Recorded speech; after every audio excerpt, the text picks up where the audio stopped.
Greetings, young men. This is Principal Kafele, standing by water in a park. Got a question for you. Question is, who are you? I'm somewhat being very specific here when I ask that question, who are you? Who are you to my black young men who are watching this right now, my African American young men? Who are you in history? Who are you as it relates to your history and culture that goes back thousands of years? Who are you in ancient times? Who are you beyond ancient times, moving into periods such as the 14th, the 15th, the 16th century? Who are you during the period of enslavement? Who are you during the period of Reconstruction? Who are you during the period of Jim Crow? Who are you during the periods of World War I and World War II? Who are you during the periods of the Civil Rights Movement, the Black Power Movement? Who are you in modern times? In other words, I'm asking you, historically speaking, who are you? I don't know how many of these video clips I'm going to make, but I'll tell you this, the most important one I'll make is probably this one. May not necessarily be the most inspiring, but it certainly will be the most important, because what I'm saying to you is, after all is said and done, if you don't know who you are, historically speaking, then chances are you will never reach your fulfillment. You will never fully blossom. You will never maximize your potential, because you will never realize whose shoulders upon which you stand. I'm saying to you that you stand on the shoulders of greatness. You stand on the shoulders of some mighty warriors, some mighty intellectual warriors, some mighty scientific warriors, some mighty warriors in the arts, some mighty warriors in all facets of the world.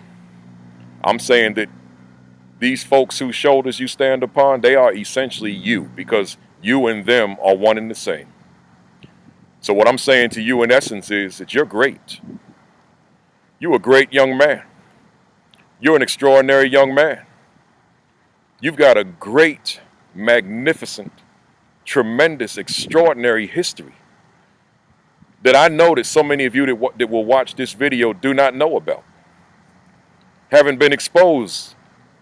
Your school or your school district or your teacher or even your parent or even the community or church may not have told you the best kept secret, the greatness of who you are historically. You need to be able to answer the question, who am I, from a historical context? You need to be able to answer the question, who am I, based on the many, many, many, many years that have elapsed before you took your place on the planet Earth. Knowing the answer to that question is a difference maker.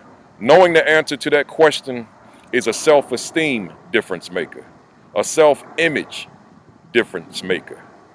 I'm saying to you, when one knows who one is historically and culturally, it changes the way one feels about oneself and the way one sees oneself. I'm saying to you then, learn your story. Read about some of these great historians, what they wrote about. The history is documented. All you have to do is pick up the book and read it. In a later video, I'm going to give you some names of some authors, and I want you to go and read what these authors had to say. I want you to study these authors. I'll even tell you how to get the books. But I want you to take what they documented and make it a part of you. Linking up with the wrong crowd, aligning ourselves with the wrong crowd, associating with the wrong crowd, it does us in every time. But on the other hand, infusing the works of these authors, the bodies of work of these authors into your lives and making that a part of you, oh man. You'll walk in every room you walk in, or every place you walk in, or every situation with your chest out and your head up, and your body language will say, I'm here. You don't even have to utter a word, or your body language will say, I'm here, because you know of the greatness that you represent, the shoulders that you stand upon. That's you, young man. Let's forge ahead. I'm Principal Kafele. Peace.